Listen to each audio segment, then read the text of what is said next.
Academic అయిపోలేదా రంగనాథ్ గారు? Fatima college కూల్చివేతలపై Hydraa పిల్లి మొగ్గలెందుకు? సామాన్యులపైనే హైడ్రా ప్రతాపమా? ఫాతిమా కళాశాల కూల్చివేయడానికి ఈ సామాజిక కారణం అడ్డొస్తుందా? గత ఏడాది సెప్టెంబర్లో ఫాతిమా కాలేజ్ కూల్చివేతపై రంగనాథ్ కీలక ప్రకటన. అకాడమిక్ ఇయర్ కంప్లీట్ కాగానే కాలేజ్ డిమాలిష్ చేస్తామని వెల్లడి. పేద పిల్లలు చదువుతున్న వంకలు హైడ్రా ద్వంద్వనీతిపై విమర్శలు వెళ్ళు అంటూ కూడా చూస్తూ ఉన్నాం. సో ఇక్కడ మనం ఒకసారి నేను నిన్న ఒక ట్వీట్ కూడా పెట్టడం జరిగింది. సో ఒకసారి దాని గురించి కూడా మనం మాట్లాడేటువంటి ప్రయత్నం చేద్దాం. సో రంగనాథ్ హైడ్రా కమిషనర్ రంగనాథ్ పైన పలు అనుమానాలు వ్యక్తం చేయాల్సినటువంటి ఆవశ్యకత ఏర్పడింది ఇప్పుడు. ఎందుకు అంటే ఆయన క్రెడిబిలిటీ అనేది ఈరోజు ప్రమాదంలో ఉంది అనేది చాలా స్పష్టంగా అర్థమవుతుంది. ఎందుకంటే ఇక్కడ అందరూ కూడా గుర్తుపెట్టుకోవాల్సిన విషయం ఏంటంటే రంగనాథ్ గారు చాలా పెద్ద ఎత్తున అకాడమిక్ ఇయర్ అయ్యేలోపు ఫాతిమా కాలేజ్ సంబంధించి కానీ అనురాగ్ యూనివర్సిటీ సంబంధించి కానీ లేకపోతే మల్లారెడ్డి సంబంధించి కానీ ఈ విషయంలో చాలా పకడ్బందీగా మేము అకాడమిక్ ఇయర్ ఇప్పుడు పిల్లలు కదా, పాపం కదా, మనం అకాడమిక్ ఇయర్ అయిపోయిన తర్వాత చేస్తామని చెప్పేసి అన్నారు. ఇప్పుడు అకాడమిక్ ఇయర్ అయిపోయింది, సెలవులు కూడా అయిపోతా ఉన్నాయి. ఇంతవరకు వాటి మీద కనీసమైనటువంటి చర్యలు కూడా లేవు అనేది చాలా స్పష్టంగా గుర్తుపెట్టుకోవాలి. సో రంగనాథ్ గారి గురించి మనం చాలా ఫస్ట్ ఏమో పెద్ద ఎత్తున ఆర్భాటాలు అవన్నీ కూడా చేశారు. కానీ ఇప్పుడు ప్రస్తుతం ఆయన చాలా పెద్ద ఎత్తున చేస్తే అన్ని మాటలే తప్ప చేతల్లో ఏది కనబడతలేదని చాలా స్పష్టంగా అర్థమవుతోంది. ఒకసారి ఈ పోస్ట్ చూస్తే మీకు క్లియర్ అర్థమవుతుంది. ఒకసారి చూడండి మిత్రులారా. ఇది పల్లరాజు రెడ్డి గారి కాలేజ్ ఉండొచ్చు, ఇట్లా రకరకాల ఇది మీరు ఓవైసీ గారు అంటున్నారు, లేకపోతే మల్లారెడ్డి గారి కాలేజ్ ఉండొచ్చు, లేకపోతే ఇంకా మనకి ఇది పల్లరాజు రెడ్డి గారి కాలేజ్ ఉండొచ్చు, ఇట్లా రకరకాల చాలా కాలేజెస్ వచ్చాయి. మాకు చాలా కాలేజ్ మీద కంప్లైంట్లు వచ్చాయి FTL లో ఉన్నాయని చెప్పేసి. బట్ పిల్లల భవిష్యత్తుని మనం దృష్టిలో పెట్టుకొని అకాడమిక్ ఇయర్ అనేది ఇప్పుడు నడుస్తున్నది. ఇప్పుడు కనుక తీస్తే వేలాది పిల్లలు ఇది మొత్తం రోడ్ల మీదకి వస్తారు. ఒక medical college student, engineering college student, ఒక 10th ఎగ్జామ్ రాసేవాడు, ఇంటర్మీడియట్ చదివేవాళ్ళు చాలా కాలేజ్ మీద వచ్చాయి ఇట్లా కంప్లైంట్స్. రేపు తప్పకుండా అకాడమిక్ ఇయర్ అయిన తర్వాత వీళ్ళ ఎక్కడైతే గనక ఇటువంటి ఉన్నాయో కంప్లైంట్స్ వాటిని తప్పకుండా హ్యాండిల్ చేసి హైడ్రాని ప్రభుత్వాన్ని సో ఇక్కడ చాలా క్లియర్గా ఇప్పుడు ఇది ఎప్పుడు వీడియో అంటే దాదాపు 7-8 months బ్యాక్ వీడియో ఇది. రంగనాథ్ గారు మాట్లాడారు.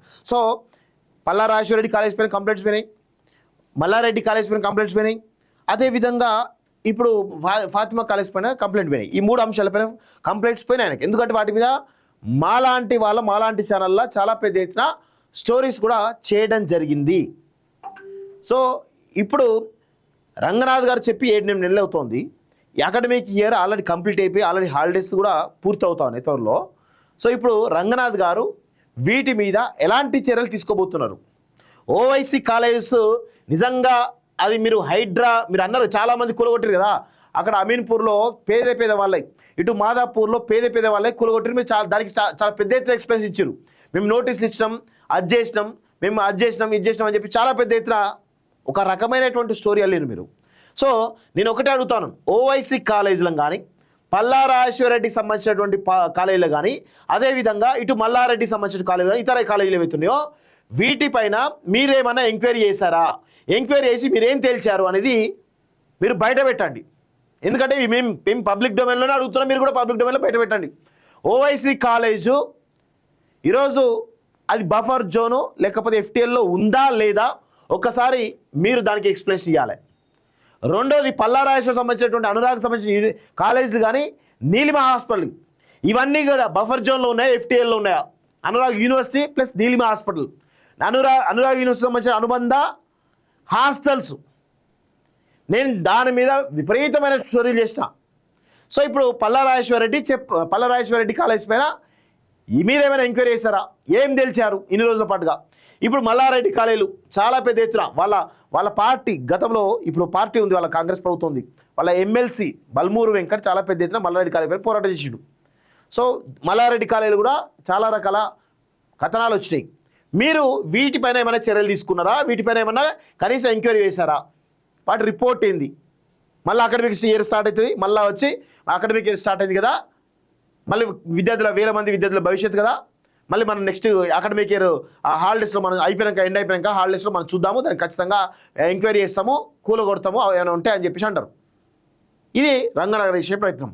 ఇది ఒకటేనా అంటే వాసవి నిర్మాణాలు ఇంకా చాలామంది ఇప్పుడు చెరువులు దాదాపు 40 నుంచి 50 చెరువుల పక్కన నిర్మాణాలు జరిగి ఉన్నాయి హైదరాబాద్లో. మరి వీటిపైన ఏమైనా చర్యలు తీసుకున్నాడా అంటే అమాయకమైనటువంటి మధ్యతరగతికి సంబంధించినటువంటి వ్యక్తులే టార్గెట్గా హైడ్రా పనిచేస్తుంది తప్ప బడాబాబుల కోసం పనిచేయట్లేదు. మీరు బడాబాబుల దగ్గర నుంచి వీళ్ళని ఎందుకు వదిలిపెడతా ఉన్నారు? వీళ్ళ దగ్గర నుంచి మీకు ఏమైనా కమిషన్లు వచ్చినాయా? వీళ్ళకి ఎందుకు మోకరిస్తూ ఉన్నారు అంటే మధ్యతరగతి వాళ్ళు డబ్బులు ఇవ్వలేరు, వీళ్ళు డబ్బులు ఇస్తారు అనేటువంటి ఒక దృక్పథమా? ఇదేమైనా హైడ్రా అంటే ఒక దందా జరుగుతుందా హైడ్రా పేరిట? చెప్పాలి. రంగనాథ్ గారు చాలా సీరియస్ అలిగేషన్స్ మీ మీద పెడతా ఉన్నాం. ఎందుకు మీరు చర్యలు తీసుకోవట్లేదు? 100% మీరు చర్యలు తీసుకోవాల్సిందే. లేదంటే మాత్రం మిమ్మల్ని ప్రజాకోర్టులో ప్రజల ముందు దోషిగా నిలబెడతాం విషయాన్ని గుర్తుపెట్టుకోవాలి. ఆల్రెడీ వీళ్ళందరినీ కూడా దోషులు నిలబెట్టినాం, మిమ్మల్ని కూడా దోషిగా నిలబెట్టాల్సినటువంటి అవసరం ఏర్పడుతుంది అనేది చాలా స్పష్టంగా గుర్తుపెట్టుకోవాల్సిన అవసరం అయితే ఉంటుంది.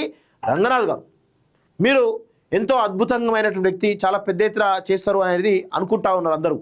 దయచేసి ఆ భ్రమలు అవి నిజాల భ్రమలైతే మేము తొలగిస్తాం. ఖచ్చితంగా భ్రమలను తొలగించేసి ప్రజలకు మీ యొక్క నిజస్వరూపాన్ని చూపెడతాం. మీరు ఎప్పుడైనా ఈ హైడ్రా ఏర్పడినప్పుడు ఇప్పటివరకు కూడా ఒక నాగార్జున సంబంధించినటువంటి ఎన్కన్వెన్షన్ తప్ప మీరు ఎవరి జోలికి కూడా ఎవరి నిర్మాణాలపైన అక్రమ నిర్మాణాలు ఏవైతున్నాయో వాటిని కూల్చలేదు ఇప్పటివరకు. ఎందుకంటే నాగార్జునను బూచిగా చూపించి మీరు చేసినటువంటి దుర్మార్గాలు అంతా ఇంత కాదు, మీ వెనకాల ఎవరున్నారు అనేది చాలా స్పష్టంగా తెలంగాణ ప్రజలకు చెప్పాల్సినటువంటి అవసరం అయితే ఉంటుంది. ఖచ్చితంగా మిమ్మల్ని మీ యొక్క తీరును ఖచ్చితంగా ప్రజల ముందు ప్రజాక్షేత్రంలో ఎండగడుతూనే ఉంటామనే విషయంలో గుర్తుపెట్టుకోవాల్సిన అవసరం అయితే ఉంటుంది మిత్రులారా. అకాడమిక్ అయిపోలేదా రంగనాథ్ గారు? ఫాతిమా కాలేజ్ కూల్చివేతలపై హైడ్రా పిల్లి మొగ్గలెందుకు? సామాన్యులపైనే హైడ్రా ప్రతాపమా? ఫాతిమా కళాశాల కూల్చివేయడానికి ఈ సామాజిక కారణం అడ్డొస్తుందా? గత ఏడాది సెప్టెంబర్లో ఫాతిమా కాలేజ్ కూల్చివేతపై రంగనాథ్ కీలక ప్రకటన. అకాడమిక్ ఇయర్ కంప్లీట్ కాగానే కాలేజ్ డిమాలిష్ చేస్తామని వెల్లడి. పేద పిల్లలు చదువుతున్న వంకలు హైడ్రా ద్వంద్వరీతిపై విమర్శలు వెళ్ళు అంటూ కూడా చూస్తూ ఉన్నాం. సో ఇక్కడ మనం ఒకసారి నేను నిన్న ఒక ట్వీట్ వీడియో పెట్టడం జరిగింది. సో ఒకసారి దాని గురించి కూడా మనం మాట్లాడేటువంటి ప్రయత్నం చేద్దాం. సో హైడ్రా కమిషన్ రంగనాథ్ పైన పలు అనుమానాలు వ్యక్తం చేయాల్సినటువంటి ఆవశ్యకత ఏర్పడింది ఇప్పుడు. ఎందుకు అంటే ఆయన క్రెడిబిలిటీ అనేది ఈరోజు ప్రమాదంలో ఉంది అనేది చాలా స్పష్టంగా అర్థమవుతుంది. ఎందుకంటే ఇక్కడ అందరూ గుర్తుపెట్టుకోవాల్సిన విషయం ఏంటంటే రంగనాథ్ గారు చాలా పెద్ద ఎత్తున అకాడమిక్ ఇయర్ అయ్యేలోపు ఫాతిమా కాలేజ్ సంబంధించి కానీ అనురాగ్ యూనివర్సిటీ సంబంధించి కానీ లేకపోతే మల్లారెడ్డి సంబంధించి కానీ ఈ విషయంలో చాలా పకడ్బందీగా మేము అకాడమిక్ ఇయర్ ఇప్పుడు పిల్లలు కదా, పాపం కదా, మనం అకాడమిక్ ఇయర్ అయిపోయిన తర్వాత చేస్తామని చెప్పేసి అన్నారు. ఇప్పుడు అకాడమిక్ ఇయర్ అయిపోయింది, సెలవులు కూడా అయిపోతా ఉన్నాయి. ఇంతవరకు వాటి మీద కనీసమైనటువంటి చర్యలు కూడా లేవు అనేది చాలా స్పష్టంగా గుర్తుపెట్టుకోవాలి. విదేశాల్లో ఉన్నత విద్యను చదువుకోవాలని అనుకుంటున్నారా? అయితే వెంటనే ఫ్లైగ్రాండ్ ఓవర్సీస్ ఎడ్యుకేషన్ కన్సల్టెన్సీని సంప్రదించండి. మీ విదేశీ కలలను సాకారం చేసుకోండి. ఫ్లైగ్రాండ్